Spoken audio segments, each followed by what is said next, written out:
Welcome back to our journey through the fascinating world of That Time I Got Reincarnated as a Slime's Light Novel.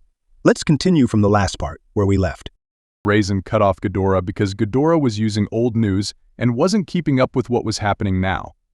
Raisin warned that if Part-26 betrayed the Western nations, it would be really bad for their own country.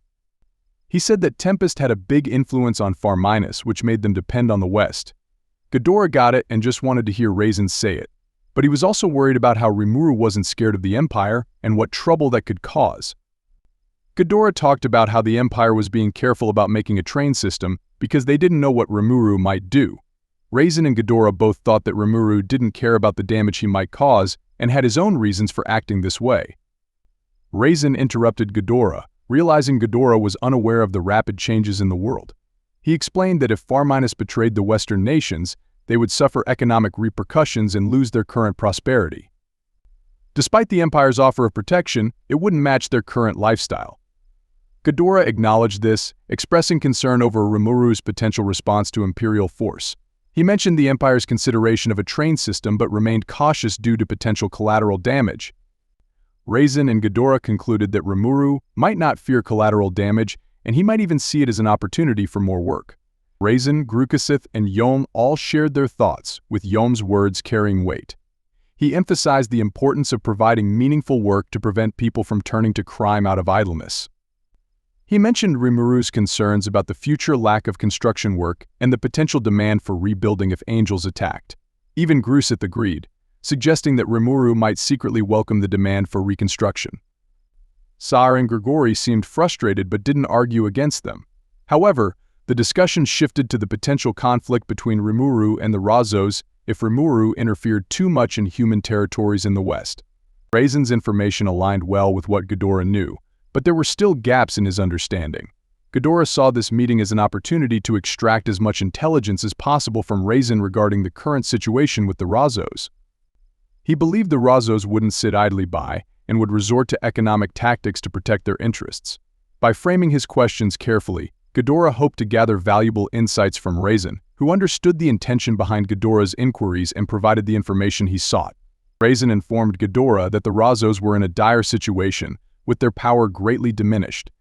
Despite King Doran's efforts, they had lost influence over the council, and their survival depended on the protection afforded by Sir Rimuru.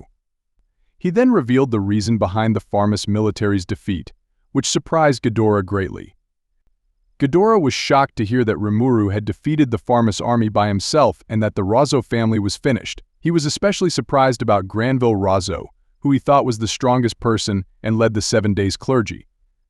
Raisin told him it was true the 7 Days clergy was gone because they tried to make Hinata fight Rimuru. This news made Ghidorah realize he didn't know as much as he thought.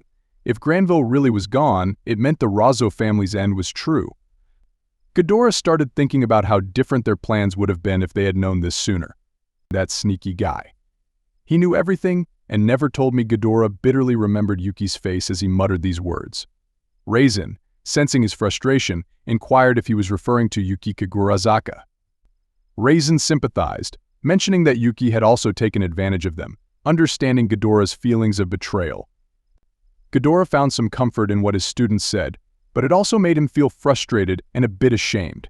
He agreed with Raisin that Yuki was causing problems for Rimuru by not sharing information. Ghidorah realized that Yuki was keeping him out of the loop on purpose. Now Ghidorah wasn't sure what would happen next. He wondered if Yuki was hiding something big that could cause issues if it got out. This made Ghidorah question their trust and what they should do next. Realizing the true threat posed by Rimuru, Ghidorah felt the need to reconsider his approach. Despite his determination to continue his crusade against Luminism, the death of everyone in the 7 Days clergy, his primary target for revenge, left him in a quandary. With his friend betrayed and killed, Ghidorah grappled with how to confront Rimuru.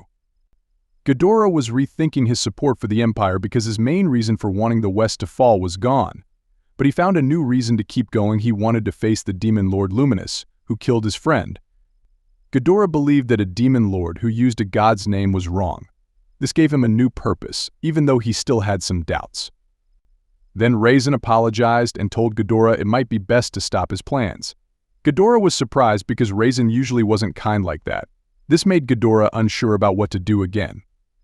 Then he was taken aback when Raisin revealed that his loyalty now lay with Sir Diablo, a servant of the demon lord Ruru. This revelation surprised Ghidorah, as Raisin was his apprentice, whom he held in high regard. Hearing that Raisin now served someone affiliated with a demon lord was difficult for Ghidorah to accept. Sare, feeling compelled to speak up, shared that Diablo was the one who defeated him.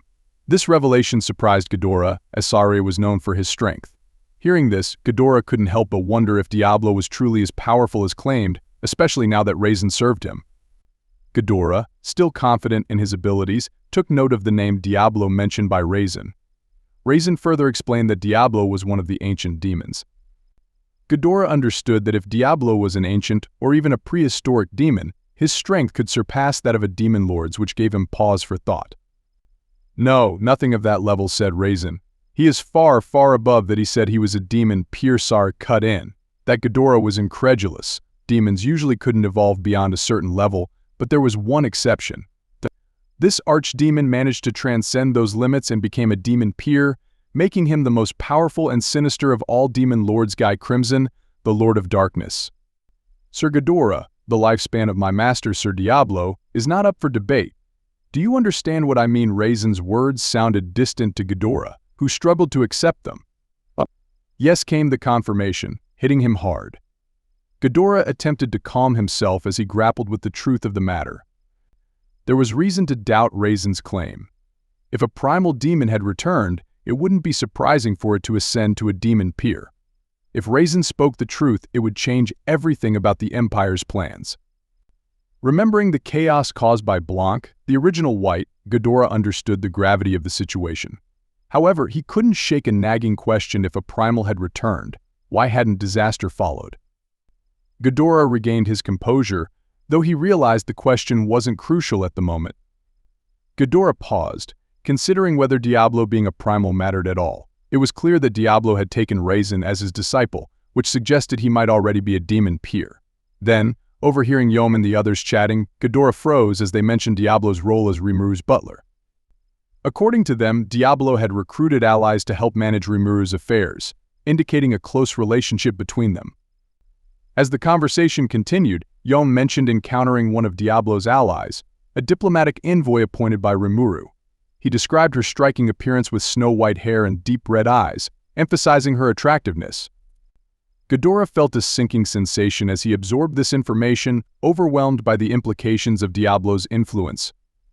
The realization struck Ghidorah like a bolt of lightning. The envoy described by Yom matched Blanc's physical traits perfectly. Ghidorah felt overwhelmed by the implications, viewing it as a nightmare come to life.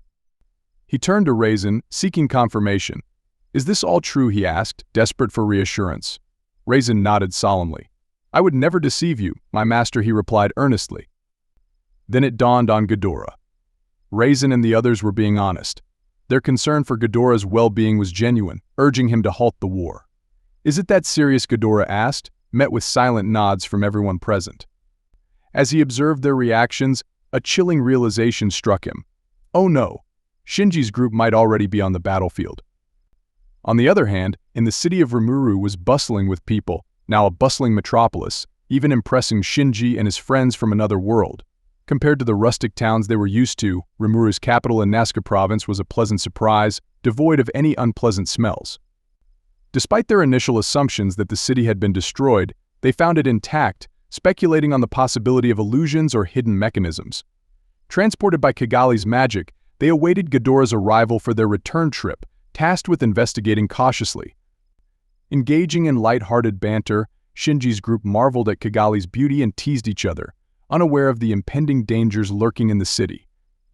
Mark and Jen shrugged off Shinji's complaints as they reached the town entrance and underwent inspection.